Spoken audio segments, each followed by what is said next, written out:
Hello my dear students. तो बच्चों आज हम लोग जेनेटिक्स में एक बहुत ही इंपॉर्टेंट एंड इंटरेस्टिंग टॉपिक के बारे में पढ़ने वाले हैं, that is lake operon in the chapter molecular basis of inheritance. Last lecture में हम लोगों ने बच्चों ट्रांसलेशन का प्रोसेस कंप्लीट कर लिया था कि किस तरह जीन जो है अपनी जब भी जीन को एक्सप्रेस होना होता है तो वो अपनी इंफॉर्मेशन को आरएनए की फॉर्म में कोड करता है in the process of transcription, और फिर उस आरएनए के ट्रांसलेशन के थ्रू उससे प्रोटीन चेन बनाई जाती है। इस पूरे प्रोसेस को ही तो जीन एक्सप्रेशन कहते हैं। तो अब आज के टॉपिक में आपको इस जीन एक्सप्रेशन का रेगुलेशन समझना है, उसी का एक पार्ट है लेक ऑपेरॉन। ठीक है, रेगुलेशन ऑफ जीन एक्सप्रेशन का सिंपली मतलब ये है कि नॉर्मली हम ऐसा बोलते हैं हमारी सेल में कोई भी फंक्शन है उसको कौन रेगुलेट करता है? जीन। और यहाँ पर हम कह रहे हैं कि जीन का भी एक्सप्रेशन रेगुलेट होता है, यानी जीन तो सारे फंक्शंस को रेगुलेट करता ही करता है, जीन को भी रेगुलेट किया जाता है by but obvious some other gene. तो इस तरह के सिस्टम को आप कहेंगे रेगुलेशन। अब जीन एक्सप्रेशन को कौन रेगुलेट कर सकता है? या तो कोई ना कोई दूसरा जीन है, वहां से कोई सिग्नल की फॉर्म में कोई इंफॉर्मेशन एक जीन तक पहुंच रही है और उसको पता चल रहा है कि मुझे काम करना है या नहीं करना। या ऐसा जरूरी नहीं है कि हमेशा एक जीन ही जीन को रेगुलेट करे।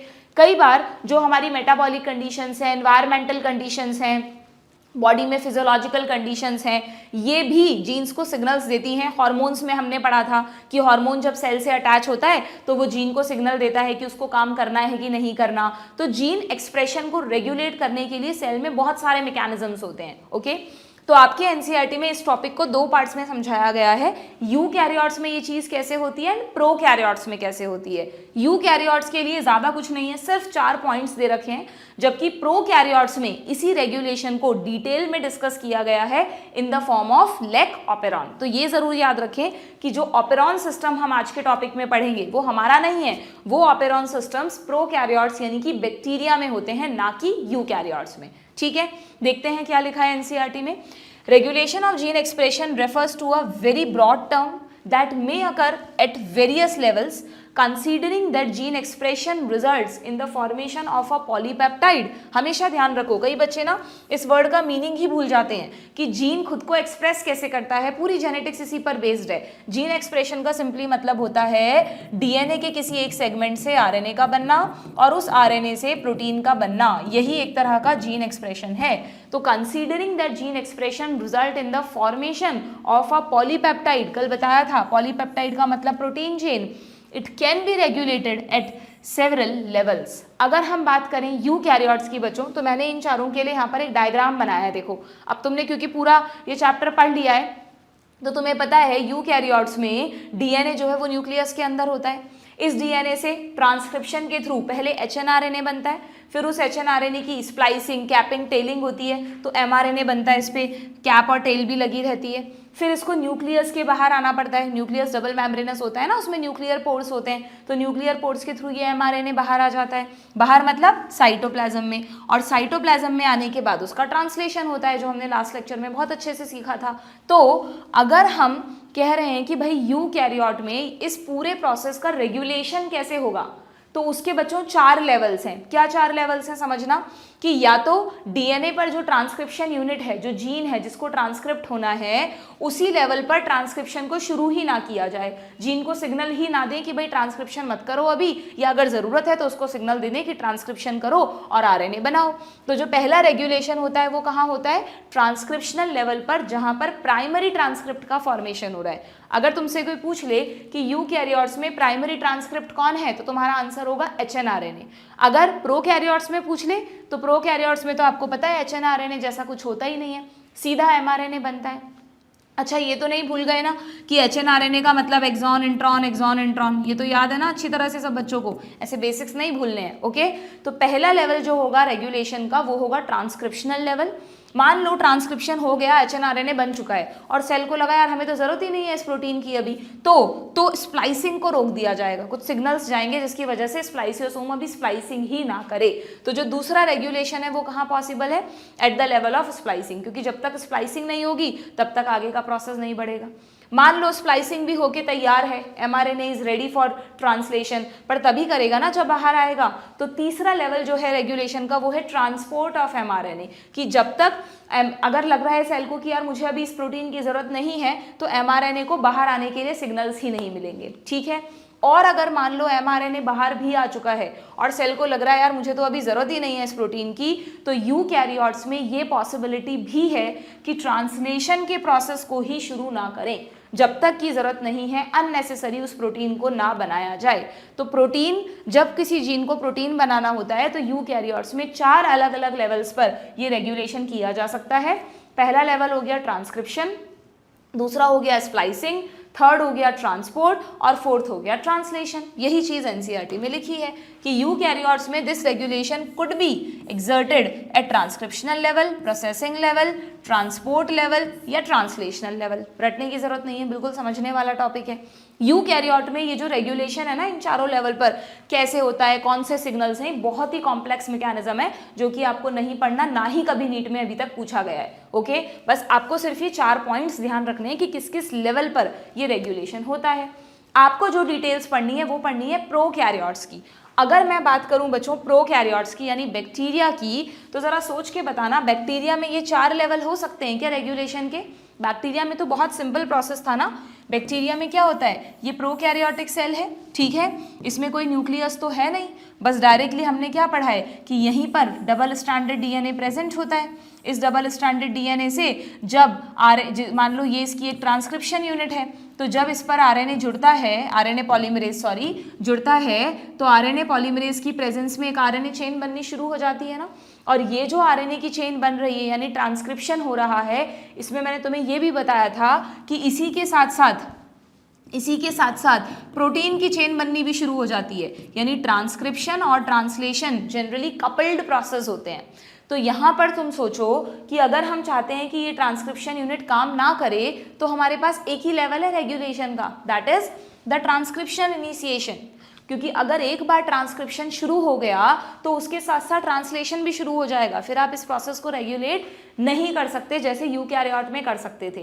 तो प्रोकैरियोट में there is only single level of regulation and that is the transcription. Transcription में भी उसका जो इनिशिएशन होता है वहीं पर आपको रोकना पड़ेगा, क्योंकि एक बार अगर ट्रांसक्रिप्शन शुरू हो गया तो फिर एलोंगेशन टर्मिनेशन भी होगा और साथ साथ में ही ट्रांसलेशन भी शुरू हो जाएगा।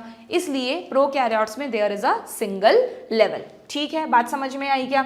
ये चीज़ जो आपकी एनसीईआरटी में नेक्स्ट पैराग्राफ है ये तो हम पढ़ेंगे ही, उसके बाद वाले पैराग्राफ में लिखा है, इसको आप हाईलाइट कर लो कि in prokaryotes, control of the rate of transcriptional initiation is the predominant site for control of gene expression.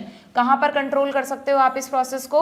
सिर्फ एक ही जगह है, that is the transcriptional initiation, otherwise आप नहीं कर पाओगे। ठीक है, नाउ अब इससे पहले ऊपर वाले पैरा पे जाते हैं हम। यहाँ पर कुछ इंपॉर्टेंट चीजें आपको समझाई हैं, देखना कि the genes in a cell are expressed to perform a particular function और अ सेट ऑफ फंक्शन। ये भी हमें पता है कि किसी भी सेल में जो जीन है जब वो एक्सप्रेस होता है तो या तो वो किसी एक फंक्शन को कंट्रोल करता है या सेट ऑफ फंक्शन को कंट्रोल करता है। For example, if an enzyme called beta galactosidase, जैसे यहाँ पर एक एंजाइम लिया है जिसका नाम है बीटा गैलेक्टोसाइडेज, तो ये क्या है, इसी से आपको पूरा लैक ऑपेरॉन समझना है। आपको ध्यान है बीटा गैलेक्टोसाइडेज एंजाइम क्या करता है? बीटा गैलेक्टोसाइडेज एंजाइम ना एक तरह से बीटा गैलेक्टोसाइड शुगर्स का डाइजेशन करता है। अब बीटा गैलेक्टोसाइड्स क्या होती हैं? हमने बायोमॉलिक्यूल में कार्बोहाइड्रेट तो पढ़ा था, पर हमने ऐसा कोई क्लासिफिकेशन पढ़ा नहीं था। तो मैं आपको बता दूं कि जो बीटा गैलेक्टोसाइड्स है ना, ये तो साइडेज है, मैं एज नहीं लगा रही हूँ, मैं कह रही हूँ कि जो बीटा गैलेक्टोसाइड हैं, ये beta galactoside is a type of sugar. ये शुगर्स का टाइप होती हैं, ठीक है। और शुगर्स में भी मेनली कौन सी शुगर? डाइसैकेराइड। अलग अलग टाइप की शुगर होती है ना, मोनोसैकेराइड, डाइसैकेराइड, पॉलीसैकेराइड, तो ये एक डाइसैकेराइड शुगर होती है, ठीक है। और ये जो डाइसैकेराइड शुगर है बीटा गैलेक्टोसाइड, ये कई तरह की होती हैं। उनमें से एक शुगर है, इसका एक एग्जाम्पल बता रही हूँ मैं आपको, लैक्टोज। उनमें से एक है लैक्टोज, ठीक है। बहुत सारी होती हैं बीटा गैलेक्टोसाइड शुगर्स, उनमें से एक शुगर क्या है? लैक्टोज शुगर है। तो आप समझ रहे हो ये एंजाइम क्या करता होगा? बीटा गैलेक्टोसाइडेज बीटा गैलेक्टोसाइड्स का हाइड्रोलाइसिस कर सकता है। जैसे हम डाइजेस्टिव सिस्टम, अब तो हट गया है कोर्स से, बट इतनी बेसिक नॉलेज सबको है कि जब हम कोई भी चीज़ खाते हैं, जैसे मान लो मिल्क हमने पिया, तो मिल्क में लैक्टोज शुगर होती है, तो उसके डाइजेशन के लिए हमारे डाइजेस्टिव सिस्टम में लैक्टेज एंजाइम होता है, सुक्रोज के लिए सुक्रेज होता है, माल्टोज के लिए माल्टेज होता है।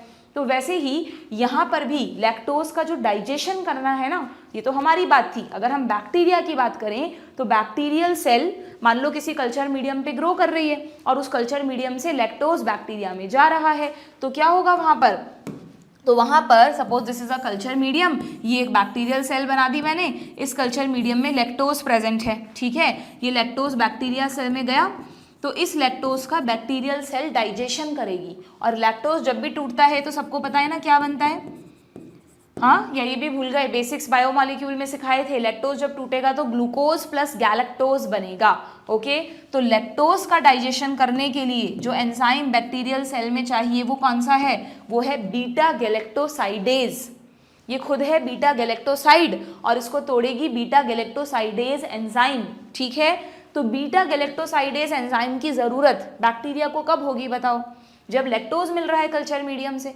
अगर लैक्टोज है ही नहीं कल्चर मीडियम पे, मान लो सीधा ग्लूकोज अवेलेबल है, तो बैक्टीरिया अननेसेसरी इस बीटा गैलेक्टोसाइडेज एंजाइम को क्यों बनाए, फालतू में एनर्जी वेस्ट क्यों करे अपनी। तो इसका मतलब बैक्टीरिया को, बैक्टीरियल सेल में कोई सिग्नल मैकेनिज्म होना चाहिए ना, जो बैक्टीरियल सेल को ये बताए कि अगर लैक्टोज नहीं है तो इस एंजाइम को मत बनाओ, अगर लैक्टोज आ रहा है सेल में तो इस एंजाइम को बनाना शुरू कर दो, यस और नो। तो ऐसा ही कुछ मैकेनिज्म होता है जो हमें ऑपेरॉन सिस्टम में समझना है कि कैसे बैक्टीरियल सेल को ये पता चलता है कि कब मुझे इस एंजाइम को बनाने वाले जीन को ऑफ रखना है और कब ऑन करना है। जैसे हम स्विच ऑफ स्विच ऑन नहीं करते कि अगर हम रूम में आ रहे हैं तो पंखा ऑन कर लेते हैं, रूम में नहीं है जा रहे हैं तो पंखा ऑफ कर देते हैं। तो बिल्कुल वैसे ही जनरली कुछ बच्चे तो लाइट का ध्यान ही नहीं रखते, इलेक्ट्रिसिटी क्या फ़र्क पड़ता है, बट रखना चाहिए हमको, है ना। तो बिल्कुल वैसे ही जो बैक्टीरियल सेल है उसमें कोई भी एंजाइम तब बनेगा जब उसकी ज़रूरत है, अगर नहीं ज़रूरत है तो नहीं बनेगा। तो वो कौन डिसाइड करता है, जीन को कैसे पता चलता है, that we have to understand in operon system. तो यहाँ क्या लिखा है कि भाई ई कोलाई में if an enzyme beta galactosidase is synthesized by E coli which is used to catalyze, ये एंजाइम क्या करता है, कैटलाइज करता है किसको, हाइड्रोलाइसिस ऑफ अ शुगर, कौन सी शुगर, लैक्टोज, इसको किस में बदल देता है, गैलेक्टोज एंड ग्लूकोज में। The bacteria use them as a source of energy, और ये दोनों तो आपको पता ही है, ग्लाइकोलाइसिस हो जाएगा फिर ग्लूकोज का सोर्स ऑफ एनर्जी की तरह यूज करेगा। Hence if the bacteria do not have lactose around them to be utilized for energy source, they would no longer require the synthesis of the enzyme beta galactosidase. Simple सी बात है। Therefore, in simple terms इस example के through हम ऐसा कह सकते हैं क्या कि किसी भी जीन को सिग्नल देना है नहीं देना है, उसको स्विच ऑन करना है स्विच ऑफ करना है, ये किस बात पर डिपेंड करता है, ये डिपेंड करता है मेटाबॉलिक एक्टिविटीज पर, फिजियोलॉजिकल कंडीशंस पर या इन्वायरमेंटल कंडीशंस पर that regulate the expression of genes. ना सिर्फ बैक्टीरिया में, ये तो उन्होंने एग्जाम्पल देकर समझाया है, ना सिर्फ बैक्टीरिया में बल्कि किसी में भी, हमारे में भी, इवन किसी सेल को किसी जीन को काम करना है कि नहीं करना है, ये जनरली इन 3 कंडीशंस पर डिपेंड करेगा, मेटाबॉलिक, फिजियोलॉजिकल एंड एनवायरमेंटल, ठीक है। देन द डेवलपमेंट इवन अभी हम एग्जैक्टली सिर्फ बैक्टीरिया की बात नहीं कर रहे, अभी इन जनरल बात हो रही है, फिर हम बैक्टीरिया पे एग्जैक्टली जाएंगे कि अगर ना सिर्फ एक सेल में एक्टिविटीज को कंट्रोल करना जरूरी है, बल्कि जब हम एम्ब्रियोनिक डेवलपमेंट कर रहे होते हैं ना बच्चों, तब भी वो एम्ब्रियो किस तरह से एक नया ऑर्गेनिज्म बनाएगा, प्रॉपर ऑर्गन्स बनेंगे कि नहीं बनेंगे, डिफ्रेंसिएशन कैसे होगा, वो भी जीन रेगुलेशन पे ही डिपेंड करता है। देखो कितनी इंपॉर्टेंट लाइन लिखी है यहाँ पर कि the development and differentiation of embryo into adult. Adult का मतलब जब बर्थ, आप शुरू से पढ़ते आए हो ना एनिमल किंगडम में, लार्वा से एडल्ट, तो ऐसा नहीं, एडल्ट का मतलब आप सोचो हम एम्ब्रियो बर्थ से पहले, बर्थ के बाद वाले को एडल्ट बोल देते हैं, ठीक है।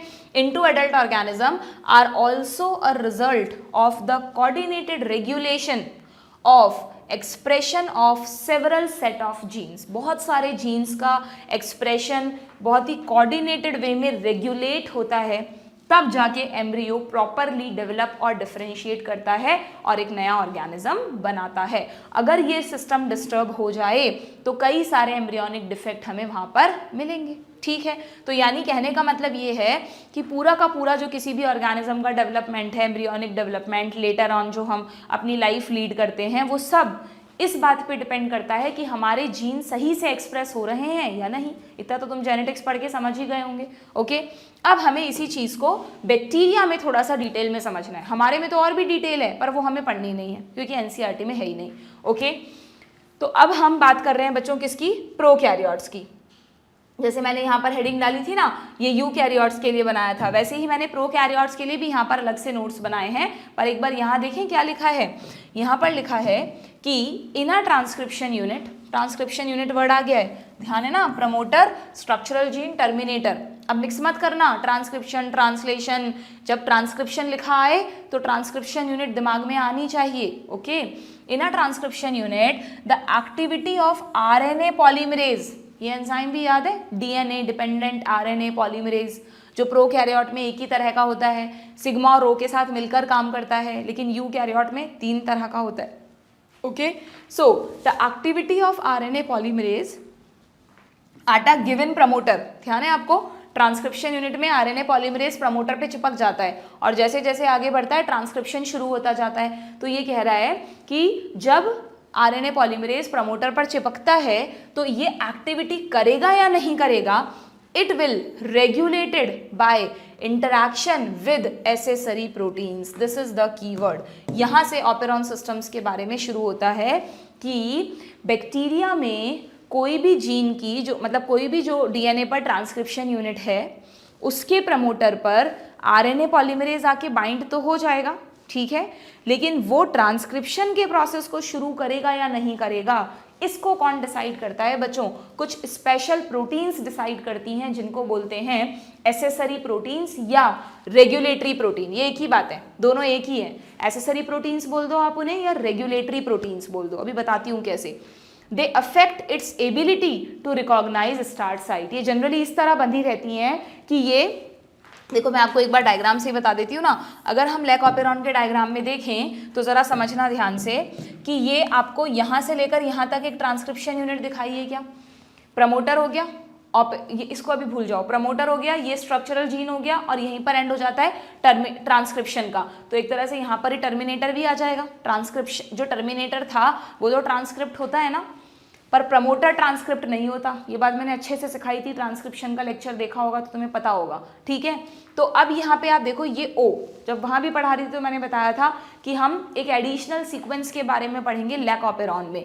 तो ये जो तुम्हें इस ऑरेंज वाले कलर को भूल जाओ तुम, बस सिंपली एक सीक्वेंस है जिसको कहते हैं ऑपरेटर। इस सीक्वेंस को क्या कहते हैं बच्चों, इस सीक्वेंस को कहते हैं ऑपरेटर। और ये जो सीक्वेंस है ये एडिशनल सीक्वेंस है, this is the sequence of operator, ठीक है। इस ऑपरेटर सीक्वेंस पर, एक मिनट रुको जरा, मिक्स मत करना आप चीजों को। सीक्वेंस को क्या बोल रहे हैं हम, सीक्वेंस को बोल रहे हैं ऑपरेटर। और इस सीक्वेंस पर एक ऑरेंज कलर की प्रोटीन दिख रही है क्या तुम लोगों को, वो आकर जुड़ गई है प्रोटीन, उस प्रोटीन को ऑपरेटर नहीं बोलते, operator is the sequence. Operator पर जो प्रोटीन आकर जुड़ती है ये रही, इस प्रोटीन का नाम है जो मैं अभी आपको बता रही थी, एसेसरी प्रोटीन या रेगुलेटरी प्रोटीन। कौन सी प्रोटीन है ये, एसेसरी प्रोटीन या रेगुलेटरी प्रोटीन। समझना, बैक्टीरिया में नेचर ने क्या किया, बैक्टीरिया में नेचर ने कहा कि भैया ये एक जीन है, इस जीन को काम करना है या नहीं करना है, ये बात कौन डिसाइड करेगा, ये बात एक प्रोटीन डिसाइड करेगी जिसका नाम है एसेसरी प्रोटीन या रेगुलेटरी प्रोटीन। इस प्रोटीन ने कहा मैं कहाँ जाकर ताला लगाऊं, मुझे ताला लगाना है, मान लो अभी मैं नहीं चाहती कि जीन स्विच ऑफ हो, तो मैं कहाँ जाकर ताला लगाऊं, प्रमोटर पे जुड़ूं, स्ट्रक्चरल जीन पे जुड़ूं, टर्मिनेटर पर जुड़ूं, कहाँ जुड़ूं। तो इसको जोड़ने के लिए नेचर ने एक स्पेसिफिक जगह दी है, जस्ट नियर टू प्रमोटर एक स्पेशल सीक्वेंस होती है जिससे ये रेगुलेटरी प्रोटीन जाकर अटैच होगी, उस स्पेशल सीक्वेंस को बोलते हैं ऑपरेटर। उस स्पेशल सीक्वेंस को क्या बोलते हैं, ऑपरेटर, ठीक है। इस ऑपरेटर पर अगर ये रेगुलेटरी प्रोटीन, जैसे नहीं होता किसी भी ऑफिस को, किसी भी जगह को, वहाँ का ऑपरेटर मैनेज कर रहा है, आप कहीं पर जाते हो भाई आपको ऑपरेटर कहाँ है, कौन ऑपरेट कर रहा है आपको, तो इस जीन को ऑपरेट कौन कर रही है, ये सीक्वेंस, इसलिए इसका नाम रख दिया ऑपरेटर।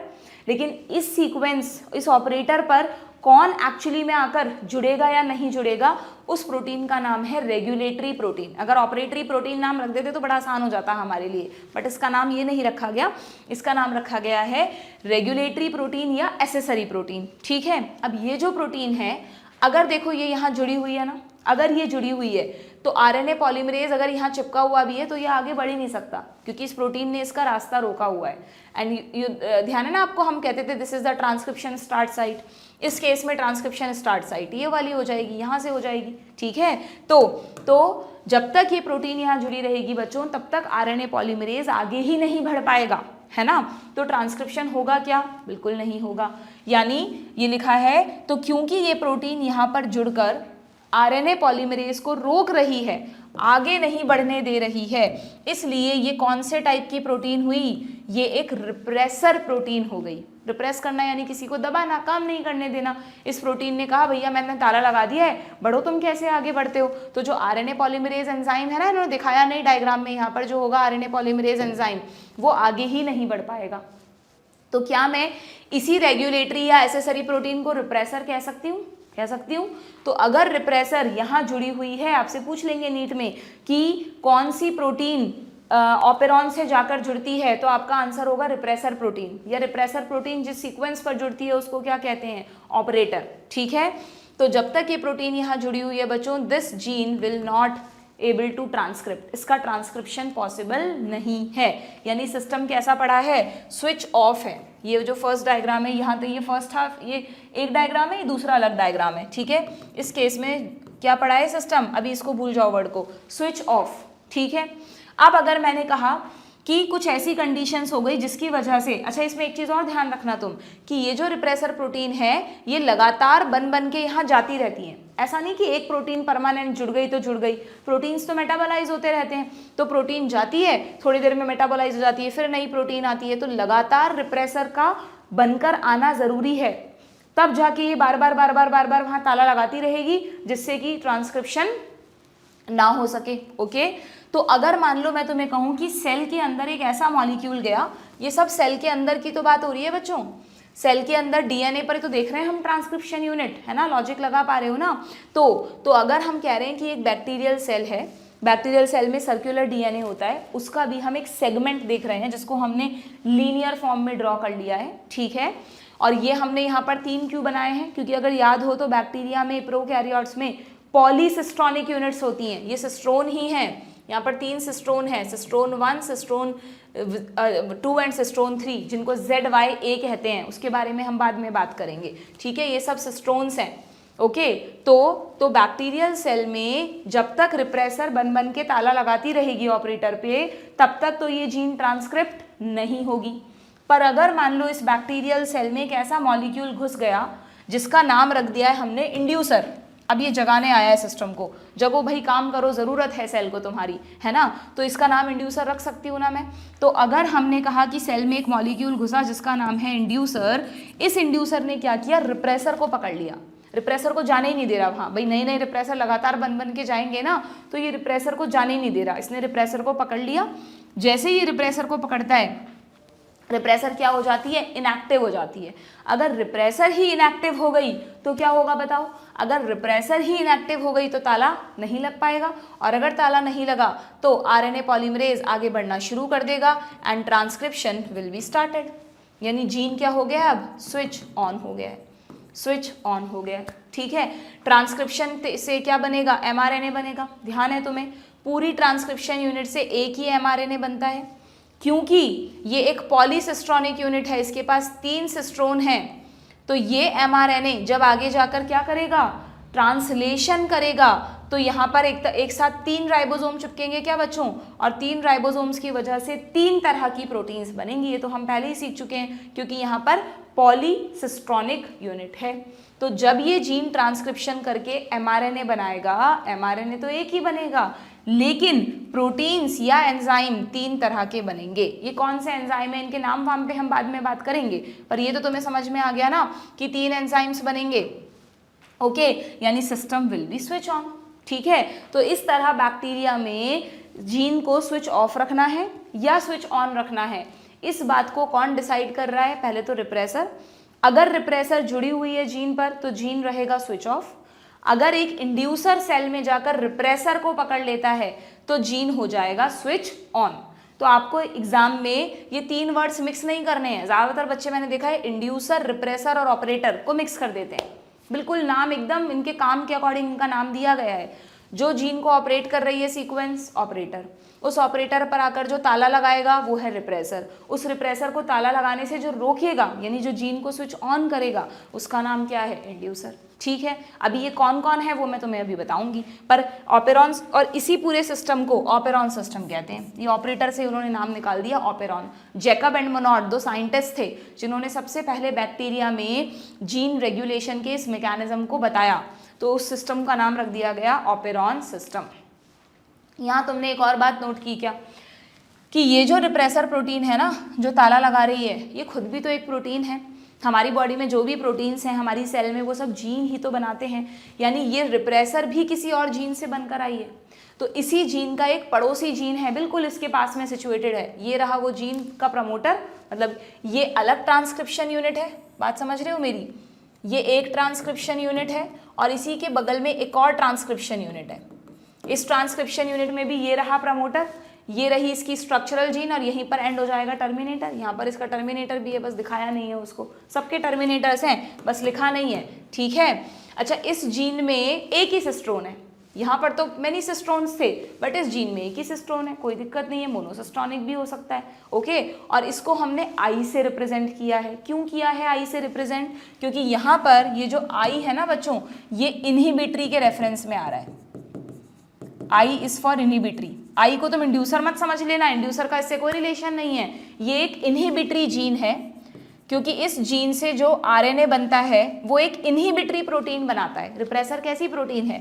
रिप्रेसर एक इनहिबिटरी प्रोटीन ही तो है जो अपने पड़ोसी जीन को जाकर ताला लगा देती है ना। यानी ये एक ऐसा पड़ोसी है जो लगातार रिप्रेसर प्रोटीन को बना रहा है जो अपने ही पड़ोसी पर जाकर ताला लगा दे। इतनी सी तो बात है ना।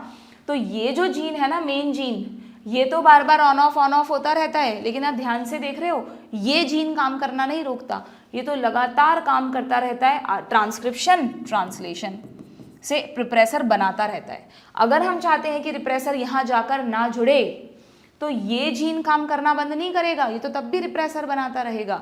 सेल के अंदर एक इंड्यूसर को जाना पड़ेगा जो रिप्रेसर को पकड़ ले। एक इंड्यूसर नहीं, जो भी इंड्यूसर का काम करेगा वो भी खूब सारे मॉलिक्यूल्स हैं, तो जितने मॉलिक्यूल आएंगे वो उतने रिप्रेसर्स को पकड़ लेंगे और यहाँ पर ताला नहीं लगेगा और जीन क्या हो जाएगा, स्विच ऑन हो जाएगा। समझ में आई क्या बात आप लोगों को? तो क्या मैं ऐसा कह सकती हूँ कि प्रोकैरियोट्स में किसी जीन को रेगुलेट करने के लिए कुछ एसेसरी प्रोटीन्स रिक्वायर्ड होती हैं जिन्हें कि हम रेगुलेटरी प्रोटीन्स या एसेसरी प्रोटीन्स कह सकते हैं, जो स्पेशल सीक्वेंस पर बाइंड होती हैं जिन्हें कहते हैं ऑपरेटर। देखो एनसीईआरटी में क्या लिखा है कि वापस जाते हैं हम हमारे पैराग्राफ पर कि the activity of RNA polymerase at a given promoter is regulated by interaction with accessory protein. Accessory protein क्या करती है? Which affect its ability, its यानी किसकी, इस आरएनए पॉलीमरेज की, which affect its ability to recognize the transcription start site, कि ये transcription start site को तक पहुंच भी पा रहा है या नहीं। अगर बीच में ताला लगा हुआ है, बीच में रेगुलेटरी प्रोटीन बैठी हुई है, तो ये ट्रांसक्रिप्शन स्टार्ट साइट तक पहुंच ही नहीं पाएगा। ठीक है, These regulatory proteins can act। अब यहाँ पर दो बात लिखी है, अभी मैंने जो आपको एग्जाम्पल बताया वो रिप्रेसर प्रोटीन का एग्जाम्पल था, लेकिन कुछ जीन्स ऐसे भी होते हैं बच्चों जिसमें जो ये रेगुलेटरी प्रोटीन है ना, जो इधर पड़ोसी वाले जीन से बन रही थी, ये प्रोटीन जब जाकर जुड़ती है ना तो वो इस तरह नहीं जुड़ती कि वो ताला लगाए, बल्कि वो कुछ इस तरह जुड़ती है कि वो आरएनए पॉलीमरेज को धक्का लगाती है कि जाओ काम करो। आरएनए पॉलीमरेज वहाँ, आपकी लैंग्वेज में समझा रही हूँ कि आरएनए पॉलीमरेज वहाँ अटका बैठा है, उसको पता नहीं चल रहा कि मुझे आगे बढ़ना है कि नहीं बढ़ना है, तो वो जीन, वो जो प्रोटीन है बनकर आ रही है, उसे धक्का लगाएगी कि जाओ आगे बढ़ो, ट्रांसक्रिप्शन करो। तो अगर इस तरह के नेचर की वो जीन है ना, रेगुलेटरी जीन है, तो आप उसको क्या कहेंगे कि वो पॉजिटिवली एक्ट कर रही है and you will call it activator. लेकिन अभी जो एग्जांपल हमने पढ़ा लेकोपेरॉन का, उसमें ये रेगुलेटरी प्रोटीन नेगेटिवली काम कर रही है, इसलिए इस प्रोटीन का नाम है रिप्रेसर प्रोटीन। ठीक है, the accessibility of promoter region of prokaryotic DNA, ये सब कुछ सिर्फ प्रोकैरियोट्स के रेफरेंस में है, is in many cases regulated by the interaction of proteins with sequences। ये जो प्रोटीन है वो जिन सीक्वेंसेस पर जुड़ती हैं उनको कहते हैं operator. The operator region, operator कहाँ होता है भाई? अभी अभी बताया मैंने तुमको, the operator region is adjacent to the promoter, promoter के जस्ट पास में होता है, इन मोस्ट ऑपेरॉन, यानी कहीं कहीं इसकी पोजीशन कुछ और भी हो सकती है, but most of the operon में it is situated adjacent to promoter, यानी अगर ये प्रमोटर है तो ये ऑपरेटर होगा, ठीक है। And in most cases the sequence of operator bind और रिप्रेसर प्रोटीन, और इस ऑपरेटर पर आकर एक रिप्रेसर प्रोटीन ही जुड़ेगी, ठीक है। ईच ऑपेरॉन, अच्छा ये इतना स्पेसिफिक होता है बच्चों कि अगर लैक ऑपेरॉन की बात कर रहे हैं ना हम, लैक स्टैंड्स फॉर लैक्टोज, ये पूरा लैक्टोज के रेफरेंस में हम समझेंगे। अगर हम लैक ऑपेरॉन की बात कर रहे हैं तो ये जो ऑपेरॉन हमने देखा ये अपनी स्पेसिफिक रिप्रेसर से ही जुड़ेगी। सपोज करो एक दूसरा ऑपेरॉन भी है बैक्टीरिया में, उसके लिए भी कोई रिप्रेसर बन रहा है, तो वो यहाँ आके ताला नहीं लगा सकता।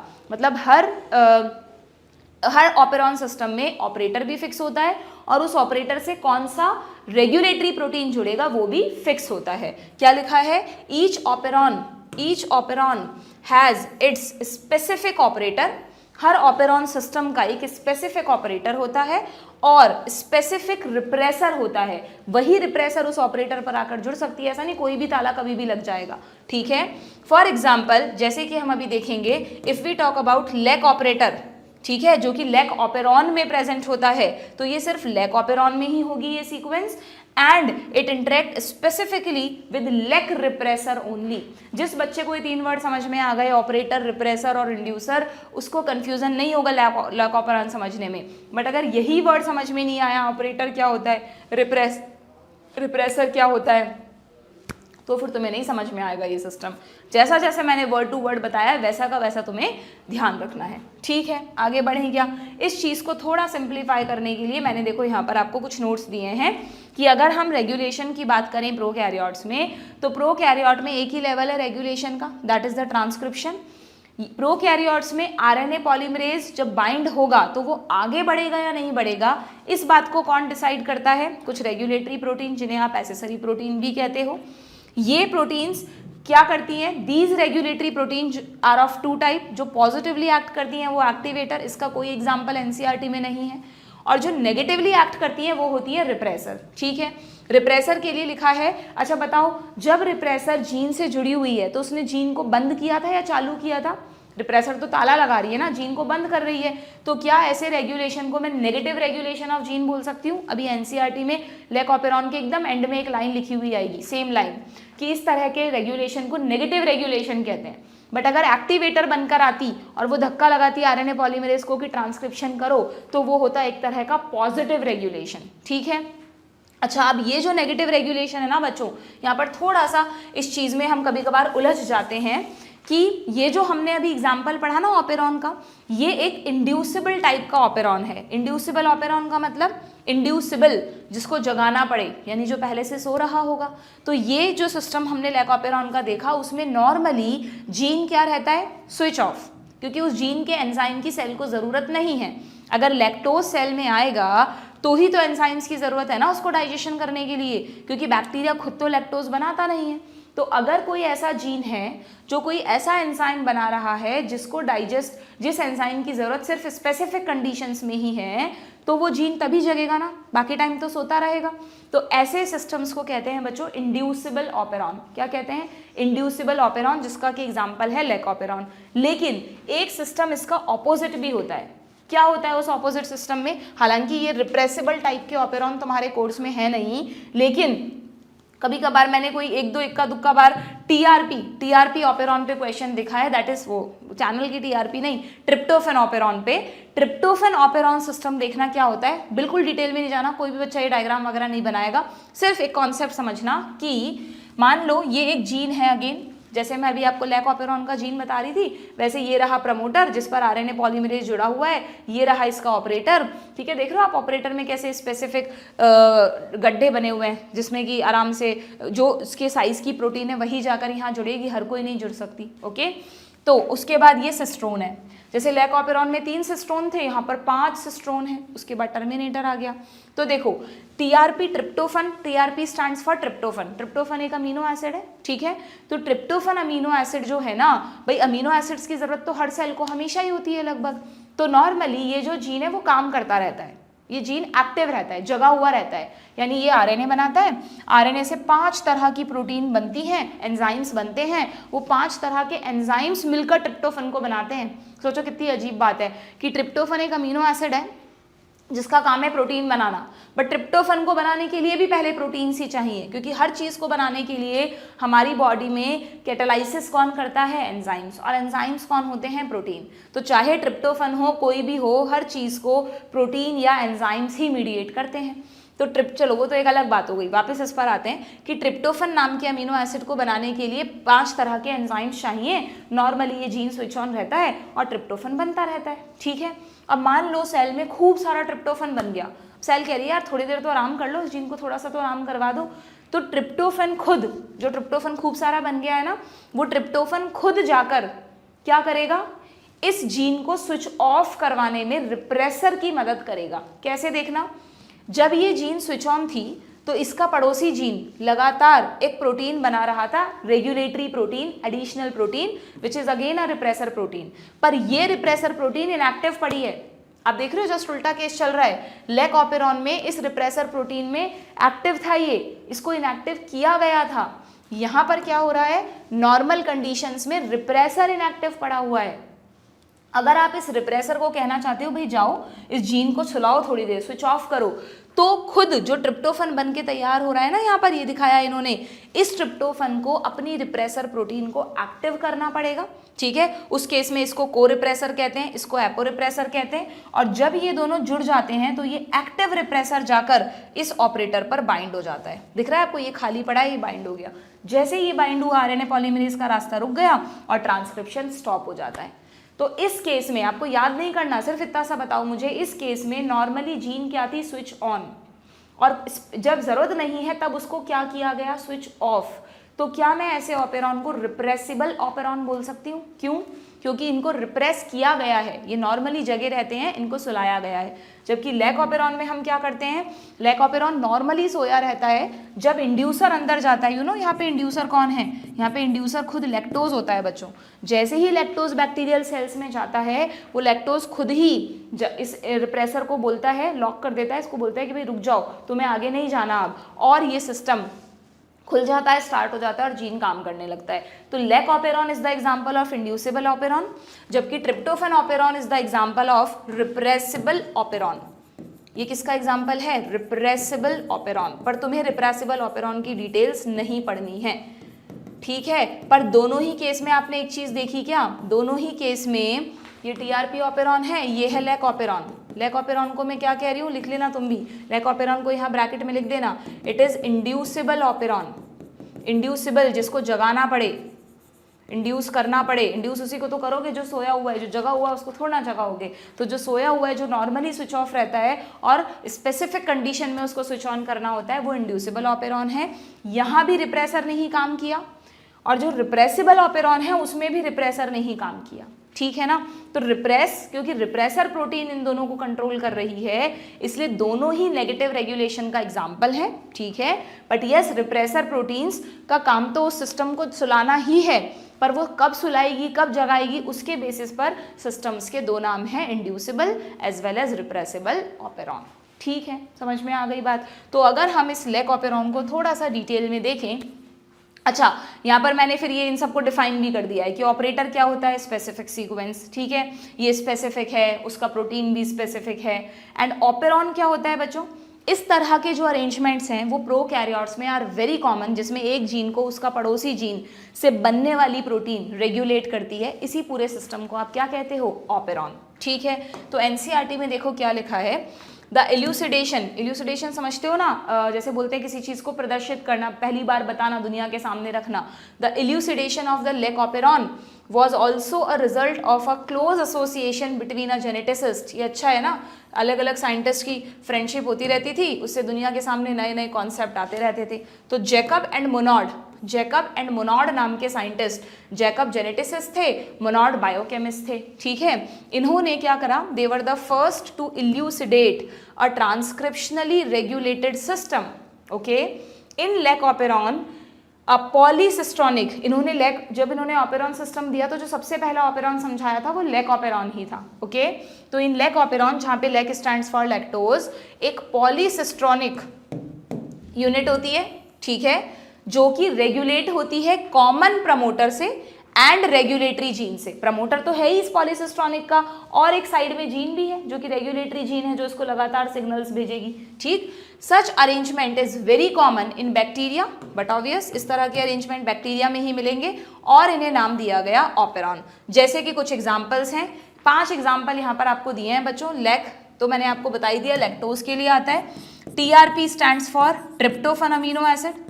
ARA क्या है यहाँ पर? ARA एक शुगर का नाम है जिसका नाम है arabinose sugar, arabinose sugar. HIS क्या है यहाँ पर? अगेन एक अमीनो एसिड है, हिस्टिडीन अमीनो एसिड। और VAL क्या है? वेलिन, वही सिकल सेल एनीमिया वाला वेलिन है ना, वेलिन। और भी बहुत तरह के ऑपेरॉन्स होते हैं बैक्टीरिया में, बट ये 5 एग्जाम्पल्स आपको यहाँ पर दिए हैं, जिसमें से हम लैक ऑपेरॉन को एक बार NCERT से देख लेते हैं। तो आगे बढ़ते हैं भाई। लैक ऑपेरॉन को थोड़ा सा डिस्क्राइब किया है, हालांकि आपको मैंने डायग्राम में समझा दिया तो डिस्क्रिप्शन की कोई ज़रूरत नहीं है, बट फिर भी देख लेते हैं NCERT से। The lac operon consist of 1 regulatory gene. अच्छा, अब इसमें पूरे ऑपेरॉन में 2 जीन है ना, देखा आपने, 2 जीन है ना बच्चों। एक तो मेन जीन जिसको जगाना सुलाना है, और एक उसकी पड़ोसी जीन जिसको आप इनहिबिटरी जीन बोल रहे हो। क्या मैं इस इनहिबिटरी जीन को ही रेगुलेटरी जीन बोल दूं? क्योंकि अल्टीमेटली यही जीन तो एक रेगुलेटरी प्रोटीन बना रही है ना। देखो कितने कंफ्यूजिंग से टर्म्स, रिप्रेसर भी इसी का नाम है, रेगुलेटर भी इसी का नाम है। इस जीन को इनहिबिटरी जीन भी कह रहे हैं, इस जीन को रेगुलेटरी जीन भी कह रहे हैं, बट अगर कॉन्सेप्चुअली पढ़ा है तो कंफ्यूज नहीं करेगा ये सिस्टम आप लोगों को, ठीक है। और ये जिस जीन को कंट्रोल करेंगे वो ये रही मेन जीन। तो मैं ऐसा करती हूँ इन दोनों को डिफ्रेंशिएट करने के लिए, ये जो ट्रांसक्रिप्शन यूनिट है इसको तो हम एक पॉलीसिस्ट्रॉनिक यूनिट कह देते हैं, ये तो एक पॉलीसिस्ट्रॉनिक जीन हो गई, और ये जो ट्रांसक्रिप्शन यूनिट है इसकी पड़ोसी, इसको हम रेगुलेटरी जीन कह लेते हैं, ठीक है। अच्छा, एक और बात सुनना, इन दोनों जीन में से मुझे बताओ कि वो कौन सी जीन है जो लगातार काम कर रही है बिना रुके। ये तो बार बार ऑन ऑफ हो रही है ना, लेकिन ये जीन, मैंने तुम्हें अभी शुरू में कहा था कि ये जीन कभी काम करना नहीं रोकती। ऐसा नहीं है कि रिप्रेसर की जरूरत नहीं है तो ये रिप्रेसर को बनाना रोक दे, ये तो लगातार रिप्रेसर को बनाती रहेगी। सिर्फ लैक्टोज आके रिप्रेसर को पकड़ लेगा कि भाई तुम मत जाओ, पर ये अपना काम करना कभी नहीं रोकती। तो डू रिमेंबर, जो रेगुलेटरी जीन या इनहिबिटरी जीन होती है ना बच्चों, वेरी वेरी इंपॉर्टेंट, इनको कॉन्स्टिट्यूटिव जीन्स कहते हैं, कॉन्स्टिट्यूटिव जीन कहते हैं। कॉन्स्टिट्यूटिव जीन यानी all the time gene, 24/7 available वाली जीन है ना, होती है ना कुछ सर्विसेज 24/7, तो ये जो जीन है ये 24/7 काम करती है। इसको कॉन्स्टिट्यूटिव या ऑल द टाइम जीन, या इसको कुछ बुक्स में हाउस कीपिंग जीन भी लिखा रहता है। जैसे हाउस कीपिंग डिपार्टमेंट होता है ना, डेली उसका काम करना, एक्टिव रहना जरूरी है। अगर हाउस कीपिंग डिपार्टमेंट किसी हॉस्पिटल में एक दिन पूरा छुट्टी पर चला जाए तो उस हॉस्पिटल की हालत ही खराब हो जाएगी, इतना बिल्कुल वहाँ पे हाइजीन नहीं रहेगा, टॉयलेट्स वगैरह में से स्मेल आएगी। तो हाउस कीपिंग डिपार्टमेंट को हमेशा काम करना जरूरी है, बिल्कुल वैसे ही इस जीन को भी हमेशा ये काम करती रहती है, ठीक है। तो this is house keeping gene, और इस जीन को हम सिंपली कह रहे हैं पॉलीसिस्ट्रॉनिक जीन, जो कि ऑन ऑफ टाइप की जीन है। ये कॉन्स्टिट्यूटिव जीन नहीं है, ये तो ऑन ऑफ काम करेगी। तो NCERT में क्या लिखा है देखना कि the lac operon consist of 1 regulatory gene, that is the I gene. Here the I does not refer to inducer, clear करा है NCERT ने कि आप इस I को इंड्यूसर मत समझ जाना बच्चों, इंड्यूसर तो जाएगा अंदर। ये तो क्या है, ये तो इनहिबिटर के लिए I आया है, इनहिबिटरी जीन है ये, ओके। एक जीन तो ये वाली जीन हो गई, और दूसरी जीन कौन सी है, ओहो जस्ट अ मिनट, दूसरी जीन कौन सी है, दूसरी जीन है and 3 structural genes, 3 structural genes वाली पॉलीसिस्ट्रॉनिक जीन, जिसमें ZYA, अभी बताएंगे इसका मतलब। नाउ द I जीन, इस जीन को I जीन कहा है, I gene code for the repressor of the lac operon, ठीक है। I जीन तो किसके लिए कोड करेगा, ये तो कोड करेगा रिप्रेसर के लिए, ये तो क्या बनाएगा, रिप्रेसर प्रोटीन बनाएगा। रिप्रेसर प्रोटीन यानी रेगुलेटरी प्रोटीन, मैं इसको रेगुलेटर भी कह सकती हूँ, ठीक है, रेगुलेटर भी कह सकते हैं। नाउ और ये जो ZYA वाली जीन है, इसमें ZY और A पर्टिकुलरली क्या करता है, ये भी नीट में match the following type question आया हुआ है, एक बार नहीं कई बार। तो आपको कैसे याद रखना है बच्चों, देखो इसकी एक ट्रिक बता देती हूँ कि पहले तो यहाँ हमेशा ABCD उल्टी चलती है ना, नॉर्मली A to Z पढ़ते हैं, बट ये Z to A है, तो हमेशा ZYA याद रखो। और इस ZYA से जो 3 प्रोटीन बन रही हैं उसको तुम बैचलर ऑफ फिजियोथेरेपी, डिग्री होती है पैरामेडिकल में बैचलर ऑफ फिजियोथेरेपी, मतलब मेडिकल का ही एक फील्ड होता है, फिजियोथेरेपिस्ट होते हैं ना, तो BPT bachelor of physiotherapy, clear, इससे याद रख लो। या तुम्हें कोई BPT का कोई और बढ़िया सा नेमोनिक आता हो तो वो बना लेना, बट इसी सीक्वेंस में याद रखना, ZYA उल्टी ABCD और BPT। तो Z किसके लिए कोड करता है, बीटा गैलेक्टोसाइडेज के लिए, Y किसके लिए कोड करता है, परमिएज के लिए, और A किसके लिए कोड करता है, ट्रांस एसिटाइलेज के लिए। इन तीनों के स्पेसिफिक फंक्शन NCERT में लिखे हैं, तुम्हें पता होने चाहिए। देखो जरा क्या फंक्शंस हैं इन तीनों के। बीटा गैलेक्टोसाइडेज, अभी इस टॉपिक के शुरू में ही बताया था मैंने तुमको, इसका काम है हाइड्रोलाइसिस करना। किसका हाइड्रोलाइसिस करेगी ये, जो अंदर आएगा शुगर, कौन सा, लैक्टोज। लैक्टोज आपको पता है जब हाइड्रोलाइज होता है तो उसके टूटने से ग्लूकोज प्लस गैलेक्टोज बनता है, तो मेन जो डाइजेशन का काम है वो ये करेगी। परमिएज क्या करता है, इसका नाम परमिएज क्यों है, परमिएबिलिटी तो हम तब पढ़ते हैं ना जब कोई चीज़ किसी की परमिएबिलिटी को बढ़ाए, तो देखना इसका काम बड़ा इंटरेस्टिंग है। परमिएज जो है ना, ये एक्चुअली में ना एक channel gate type of protein है, ये कोई एंजाइम की तरह काम नहीं करने वाली है तो इसका नाम है तो एंजाइम, पर एक्चुअली ये क्या करेगी, इमेजिन करो एक जैसे बैक्टीरियल सेल है, उस बैक्टीरियल सेल में सेल मेम्ब्रेन है, जो भी एनवेलप है पूरा, उसमें अगर मैं कुछ चैनल गेट्स लगा दूं जिनमें से लैक्टोज फटाफट अंदर घुस सके तो अच्छी बात है ना, लैक्टोज जल्दी जल्दी अंदर घुसेगा तो जल्दी जल्दी काम भी चलेगा। भाई अभी जीन स्विच ऑन है, जितना लैक्टोज अंदर जाएगा उतना ही ज़्यादा मेटाबोलाइज हो पाएगा। तो जैसे जैसे परमिएज बनती जाती है वो प्रोटीन चैनल गेट्स की तरह बैक्टीरियल एनवेलप में धंस जाती हैं, टनल्स बना देती हैं, चैनल गेट्स बना देती हैं, मेनली सेल मेम्ब्रेन में जाएगी, क्योंकि आपको पता है सेमी परमिएबल नेचर किसका है, सेल मेम्ब्रेन का, बाकी सब चीज़ें तो फ्रीली परमिएबल होती है, और लैक्टोज की एंट्री को बढ़ाती है। तो इसका नाम परमिएज क्यों रखा, क्योंकि ये चैनल गेट की तरह काम करती है to increase permeability of lactose. ठीक है, लैक्टोज के लिए सेल मेम्ब्रेन को मोर परमिएबल बना देती है, जिससे फटाफट लैक्टोज अंदर। और एक बात और ध्यान रखना कि अगर ये परमिएज एक भी ना हो ना बैक्टीरिया की सेल मेम्ब्रेन पर, तो लैक्टोज अंदर कभी आ ही नहीं पाएगा। यानी ये बहुत ज़रूरी है, हम कह रहे हैं कि सिस्टम को शुरू करने के लिए लैक्टोज का अंदर आना ज़रूरी है, और मान लो परमिएज एक भी नहीं रहा, सारे खत्म हो गए, तो लैक्टोज कभी अंदर ही नहीं आ पाएगा। इसलिए बहुत ज़रूरी होता है कि बैक्टीरियल सेल इस चीज़ को मेंटेन करके रखती है कि हमेशा कुछ परमिएज अवेलेबल रहें, जिससे जब भी कल्चर मीडियम में लैक्टोज हो बैक्टीरिया तुरंत उसको अपने अंदर ले सके। ठीक है, तो परमिएज का हमेशा बने रहना बहुत ज़रूरी है। वो कैसे करता है वो भी हम आगे देखेंगे, एक लाइन लिखी है NCERT में। देन ट्रांस एसिटाइलेज क्या करता है, इसका कोई स्पेसिफिक फंक्शन नहीं दिया बच्चों, आप इसको यूँ समझ लो, ये ना कुछ एसिटाइल ग्रुप के ट्रांसफर से रिलेटेड काम करता है और इस एंजाइम को मदद करता है लैक्टोज के हाइड्रोलाइसिस में। तो मैं सिंपली ये लिख रही हूँ कि it also helps in hydrolysis. ठीक है, it also helps in hydrolysis. ये एसिटाइल ग्रुप का ट्रांसफर करके कहाँ से कहाँ क्या करता है, कैसे करता है, उसकी डिटेल में हमें नहीं जाना। तो ये तीनों मिलकर अल्टीमेटली लैक्टोज के मेटाबोलाइजेशन में बैक्टीरिया की हेल्प करते हैं, है ना। तो यहाँ क्या लिखा है देखें वापस से हमारे NCERT में कि भाई द Z जीन क्या करता है, कोड फॉर बीटा गैलेक्टोसाइडेज, जिसको शॉर्ट में बीटा गैल भी कह सकते हैं, which is primarily responsible for hydrolysis of a disaccharide. कौन सा डाइसैकेराइड, लैक्टोज। जब भी लैक्टोज डाइजेस्ट होगा तो क्या बनेगा बच्चों, लैक्टोज, गैलेक्टोज एंड ग्लूकोज बनेगा। ये रिएक्शन तुम याद रखना, ये शुरू में ही हम जब ये वाला इसका एग्जाम्पल पढ़ रहे थे ना, ये वाला एग्जाम्पल कि ये कहाँ गया, कि ये कैसे काम करता है, यहीं पर भी आ गया था ये पॉइंट, तुम यहाँ भी लिख कर रख सकते हो कि जब भी लैक्टोज डाइजेस्ट होगा तो ग्लूकोज प्लस गैलेक्टोज बनेंगे, ग्लूकोज प्लस गैलेक्टोज बनेंगे। और अगर हम बैक्टीरिया की बात कर रहे हैं तो उसको डाइजेस्ट करने के लिए जो मेन एंजाइम है वो है बीटा गैलेक्टोसाइडेज। ठीक है, क्लियर, वही बात यहाँ पर रिपीट हुई है। नाउ ये तो हुई बात किसकी, Z जीन की। अगर हम Y जीन की बात करें तो Y जीन किसके लिए कोड करेगा, परमिएज के लिए, which increases permeability of the cell to beta galactosides. Beta galactosides यानी खुद लैक्टोज जल्दी जल्दी, देखो तुम जल्दीबाजी में ना नीट में साइडेज और साइड्स को मिक्स मत कर देना। गैलेक्टोसाइड यानी शुगर, गैलेक्टोसाइडेज यानी एंजाइम जो शुगर को डाइजेस्ट करेगा, सेम नहीं है दोनों। डीएनए अलग है, डीएनएज अलग है, आरएनए अलग है, आरएनएज अलग है, प्रोटीन अलग है, प्रोटीएज अलग है, ठीक है। Okay, now and the last A gene, A gene किसके लिए कोड करता है? A gene codes for trans acetylase, जिसका फंक्शन एनसीईआरटी में नहीं दिया है। Hence all the 3 gene products in lac operon are required for metabolism of lactose. In most other operon as well as the gene present in the operon are needed together to function in the same or related metabolic pathway. ठीक है, ये generally क्योंकि ये तीनों gene का काम करना एक साथ जरूरी है, इसलिए नेचर ने उनकी कॉमन ट्रांसक्रिप्शन यूनिट बना दी। ओके, अब देखते हैं ये क्या कर रहा है भाई।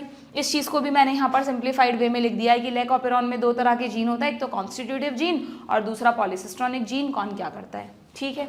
Now lactose is the substrate, जैसे ही कल्चर मीडियम में लैक्टोज होगा for the enzyme beta galactosidase, अगर बीटा गैलेक्टोसाइडेज को डाइजेशन करना है तो सबस्ट्रेट कौन है? लैक्टोज है। And it regulate switching on and off the operon, खुद ये लैक्टोज ही जीन को स्विच ऑन ऑफ करने के लिए सिग्नल्स देगा। अगर लैक्टोज नहीं है तो रिप्रेसर जुड़ी रहेगी यानी सिस्टम बंद रहेगा, अगर लैक्टोज है तो रिप्रेसर जुड़ नहीं पाएगी, सिस्टम स्विच ऑन हो जाएगा। तो चाहे से सिस्टम को ऑन और ऑफ मेन मतलब वो रिप्रेसर प्रोटीन कर रही है, लेकिन उसको सिग्नल कौन दे रहा है ऐसा करने के लिए? लैक्टोज। तो इंड्यूसर कौन हुआ? Lactose. Hence it is termed as inducer. Very very important, inducer का काम कौन करता है लैक ऑपेरॉन में? लैक्टोज, ठीक है। अगर हम बात कर रहे हैं in the absence of lactose की, फिर हम बात करेंगे in the presence of lactose की, ठीक है। In the absence of a preferred carbon source such as glucose if lactose is provided in the growth medium, अगर ग्लूकोज होता तो इन सारे झंझटों की जरूरत ही नहीं है, सीधा ग्लूकोज अंदर जाता, ग्लाइकोलाइसिस हो जाता उसका। ग्लाइकोलाइसिस होता है कि नहीं होता प्रोकैरियोट में? या तुम ये भी भूल गए, बेसिक पढ़ा था ना हमने रेस्पिरेशन चैप्टर में कि glycolysis is a common pathway, aerobic anaerobic सब में होता है, बैक्टीरिया यूकैरियोट सब में होता है। ग्लाइकोलाइसिस के बिना ग्लूकोज का ब्रेकडाउन स्टार्ट ही नहीं हो सकता, ठीक है। तो अगर ग्लूकोज होता मीडियम में तो सीधा सीधा ग्लाइकोलाइज हो जाता, लेकिन लैक्टोज अगर है तो जैसे ही ये सेल में जाएगा थ्रू द एक्शन ऑफ परमिएज। अब यहाँ बड़ी इंपॉर्टेंट लाइन है बच्चों, मैंने तुम्हें थोड़ी देर पहले कहा था कि थोड़े परमिएज, थोड़े चैनल गेट्स हमेशा सेल पर रहने जरूरी हैं, पर देखा जाए तो परमिएज को तो ऑपेरॉन ही बना रहा है। तुम कह रहे हो कि ऑपेरॉन के शुरू करने के लिए भी लैक्टोज चाहिए, है ना, लैक्टोज जब अंदर आएगा। एक तरफ तुम कह रहे हो कि लैक्टोज को अंदर आने के लिए परमिएज भी चाहिए, तो परमिएज बनेगा कहाँ से? जब तक लैक्टोज अंदर ही नहीं आएगा ये परमिएज बन कहाँ से रहा है? तो यहाँ पर एक बहुत ही प्रिसाइज ध्यान से समझने वाली लाइन है कि a very low level of expression of lac operon has to be present in the cell all the time. इसको मैं तुम्हें ऐसे समझा सकती हूँ कि जब मैं तुम्हें कह रही हूँ ना कि ये जो सिस्टम है ये रिप्रेसर बार बार यहाँ जाकर जुड़ती रहती है और ये सिस्टम को बंद रखती है, तो जस्ट समझ लो कि यहाँ से जो रिप्रेसर थी ना वो अभी मेटाबोलाइज हो गई, और जैसे ही रिप्रेसर यहाँ जाके जुड़ रही है कुछ सेकंड्स का गैप आया दोनों के बीच में, और वो जो आरएनए पॉलीमरेज यहाँ ताक लगाए बैठा था ना फटाफट निकल लिया यहाँ से और उसने एक बार तीनों प्रोटीन बना दी। इतनी देर में रिप्रेसर ने ताला लगा दिया, अब दोबारा नहीं हो सकता ये काम, लेकिन थोड़ा सा उसको सेकंड्स में मौका मिला और उसने क्या किया, तीनों प्रोटीन बना दी, एक बार ट्रांसक्रिप्शन कर दिया। इन दोनों प्रोटीन की तो जरूरत है ही नहीं क्योंकि अभी तक तो लैक्टोज अंदर आया ही नहीं, पर ये जो परमिएज बनाना इस वजह से वो जाकर सेल मेम्ब्रेन में धंस जाएगा कि कभी भी लैक्टोज अंदर आए उसका स्वागत है ना। तो हमेशा चाहे लैक्टोज सेल के अंदर हो या ना हो, हमेशा a low level of gene expression is present all the time. हर जीन बीच बीच में थोड़ा थोड़ा एक्सप्रेस जरूर होते रहते हैं। पता लगा उनकी एकदम ही अगर वो बिल्कुल कुंभकर्ण की तरह सो गए तो सेल में कभी लैक्टोज अंदर आ ही नहीं पाएगा, ठीक है। तो यहाँ पर क्या लिखा है समझ में आ गई बात कि a very low level of expression of lac operon has to be present in the cell all the time. क्यों जरूरी है? Otherwise lactose can not enter into the cell, ठीक है। समझ में आ गई बात। नीट में आएगा assertion reason type statement type कर दोगे। The lactose then induces the operon in following manner. अब ये लैक्टोज जब अंदर आया तो ये क्या करेगा, the repressor of the operon इस, ये देखो ये जो लाइन हमने पहले पढ़ ली थी वो अब दे रखी है एनसीईआरटी में कि जो इनहिबिटरी जीन होती है ना वो एक ऑल द टाइम या कॉन्स्टिट्यूटिव जीन होती है, ठीक है। ये लाइन हम पहले ही पढ़ चुके हैं, इसको तुम अलग से हाईलाइट कर दो चाहो तो। ऑल द टाइम या कॉन्स्टिट्यूटिव जीन होती है कौन सी? आई जीन, पॉलीसिस्ट्रॉनिक जीन नहीं, वो तो ऑन ऑफ जीन है, ओके। सो क्या लिखा है यहाँ पर बच्चों कि the repressor protein binds to the operator region of the operon and prevent RNA polymerase from transcribing the operon. ये ऐसे ही करता है एनसीईआरटी। यहाँ लिख दिया कि लैक्टोज अंदर जाके क्या करेगा और फिर यहाँ से लेकर यहाँ तक में फिर से स्विच ऑफ वाली पोजीशन बता दी, है ना। ये पहले ही लिख देते तो ज़्यादा अच्छा रहता। ये नहीं है, ये तो स्विच ऑफ वाली पोजीशन है, ये तो स्विच ऑफ वाली पोजीशन है इसके साथ पूरा, ये एक साथ है। अब जब लैक्टोज अंदर आया, है ना, तो उसने क्या किया, जीन को स्विच ऑन कैसे किया वो देखो तुम तो, कि in the presence of an inducer. Inducer कौन होता है, इस पर भी रिसेंटली नीट में क्वेश्चन आया है। वैसे तो हम अभी तक लैक्टोज को इंड्यूसर कह रहे हैं ना बच्चों, पर लैक्टोज का एक आइसोमर होता है एलोलैक्टोज। अगर वो कल्चर मीडियम में है तो वो भी सेम प्रोसेस कर सकता है, उसका भी सेम ही डाइजेशन होता है, ठीक है। ये भी नीट में आया हुआ क्वेश्चन है। ऐसे भी आया हुआ है क्वेश्चन, इवन एनसीईआरटी में भी तुमसे पूछा है, देखो कि क्या आपसे पूछा है कि क्या ग्लूकोज और गैलेक्टोज जो लैक्टोज के डाइजेशन से बनते हैं, दे कैन नॉट, कि क्या ये इंड्यूसर की तरह एक्ट कर सकते हैं। कि मान लो कल्चर मीडियम पे ग्लूकोज और गैलेक्टोज पड़ा है, वो सेल के अंदर गया, तो तुम खुद सोचो ना, वो सेल के अंदर जाएंगे तो क्यों जगाएंगे उस जीन को। जब बना बनाया ग्लूकोज मिल रहा है, बना बनाया गैलेक्टोज मिल रहा है, तो लैक्टोज को डाइजेस्ट करने वाले एंजाइम चाहिए ही नहीं। तो नेवर, ग्लूकोज और galactose can not act as inducer. Inducer का काम तो इस जीन के लिए कौन करेगा, लैक्टोज, ज़्यादा से ज़्यादा उसका भाई एलोलैक्टोज, और कोई नहीं कर सकता ये काम, ठीक है।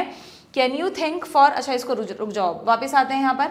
तो in the presence of an inducer कौन है, लैक्टोज या allolactose, repressor is inactivated. Repressor बंद नहीं हुई, रिप्रेसर बने जा रही है, पर उसको पकड़ लिया जाकर लैक्टोज ने। रुक जाओ, उस जीन को काम करने दो, मेरे एंजाइम्स बनाने दो, मुझे डाइजेशन करके बैक्टीरिया के लिए एनर्जी सोर्स बनाना है, ठीक है। तो क्या किया, it is inactivated by interaction with inducer. Inducer कौन है, lactose, okay. This allow RNA polymerase access to the promoter and transcription proceed, और फिर ट्रांसक्रिप्शन चालू हो जाएगा। यानी जीन क्या हो गई है, जीन हो गई है बच्चों switch on, switch on. Essentially, regulation of leucoperon can also be visualized as regulation of enzyme synthesis by its substrate. Clear?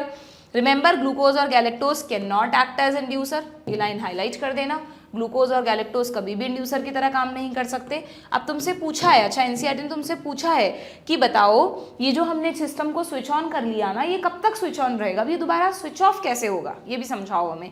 Can you think how long the lac operon would be expressed in the presence of lactose. तो भाई जब तक culture medium से lactose अंदर आता रहेगा तब तक तो एंजाइम्स बनते रहेंगे, उसका डाइजेशन होता रहेगा, इतने में और नया लैक्टोज आ गया और एंजाइम्स बन रहे हैं। जब तक लैक्टोज आता रहेगा तब तक वो रिप्रेसर्स को पकड़ के रखेगा ना, और इतना सारा लैक्टोज है सेल में कि कुछ लैक्टोज का डाइजेशन चल रहा है, कुछ ने रिप्रेसर को पकड़ लिया। अब मान लो कल्चर मीडियम में लैक्टोज हो गया है खत्म, तो अब अंदर नया लैक्टोज तो आ नहीं रहा। जितना भी लैक्टोज या एंजाइम डाइजेस्ट कर सकते थे कर दिया उन्होंने। कुछ लैक्टोज के मॉलिक्यूल जिन्होंने रिप्रेसर को पकड़ा हुआ है अब वो भी डाइजेस्ट होने शुरू हो जाएंगे। जब सारा लैक्टोज सेल के अंदर लगभग खत्म हो जाएगा तो क्या रिप्रेसर को पकड़ने वाला कोई बचा है? अब इंड्यूसर बचे हैं क्या? नहीं। वैसे भी अगर लैक्टोज नहीं बचा तो क्या इस जीन के एक्टिव रहने की ज़रूरत है? तो अब वापस सुला दो जीन को।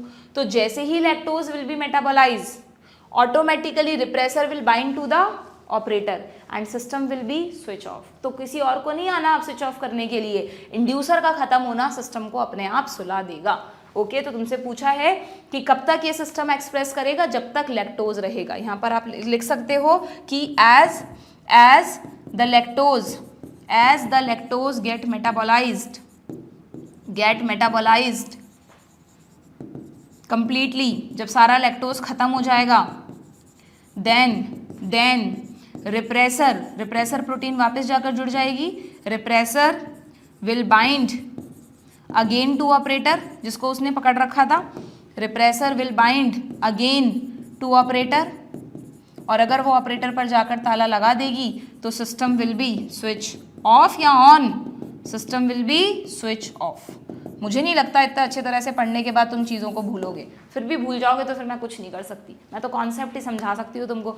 भूल अगर किसी बच्चे को लगता है कि मैम हम कॉन्सेप्ट्स को भी भूल जाते हैं, तो मैंने तुम्हें बहुत अच्छा तरीका बता रखा है, तुम पढ़ाने की आदत डालो अपने दोस्त को, छोटे भाई बहन तो नहीं, खैर ये सब उनको अभी समझ में नहीं आएगा, किसी को भी मैंने इतनी बार कहा है तुम्हें अपने रूम में पड़ी किसी भी चीज़ को, तकिए को अपने सामने रख दो और उसको समझाओ, बिल्कुल ऐसे कि तुम किसी लिविंग पर्सन को समझा, मतलब किसी लिविंग उस पर्सन को समझा रहे हो, पर्सन तो लिविंग ही होगा है ना, को समझा रहे हो, ठीक है, तब जाके आपको वो कॉन्सेप्ट दिमाग में बैठ जाएगा, भूलोगे नहीं, ठीक है। Teaching is the best way to learn the things, you know, teaching से हम सिखाते तो हैं ही, टीचिंग से हम सीखते भी हैं, ओके। इसलिए आप लोग जितना ज़्यादा चीज़ों को समझाओगे, अपने ब्रेन को अलग अलग तरह से उसको बताओगे, वो आपकी क्लियर होती जाएंगी, ओके।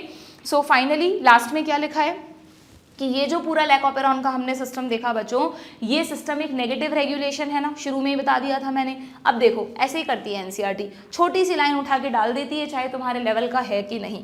क्या लिखा है देखना यहाँ पर, इस पर भी क्वेश्चन बन जाएगा कि भाई regulation of lac operon by repressor is a negative regulation, क्योंकि जब भी रिप्रेसर जुड़ा है, जीन बंद है, तो वो एक नेगेटिव रेगुलेशन ही हुआ।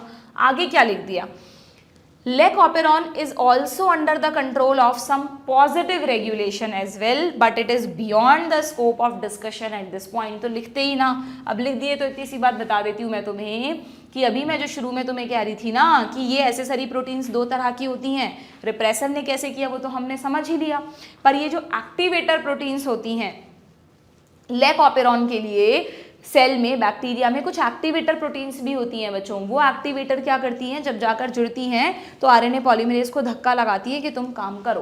तो लैक ऑपेरॉन थोड़ा बहुत थोड़े से लेवल पर एक्टिवेटर से भी कंट्रोल्ड होता है। वैसे तो it is the example of negative regulation, but it is also a positive regulation as well, ठीक है। सिर्फ ऐसा एनसीईआरटी में लिखा है, ठीक। क्लियर है यहाँ तक चीजें आप लोगों को? तो बच्चों ये हुआ आपका lac operon complete, that is all about the regulation of gene expression.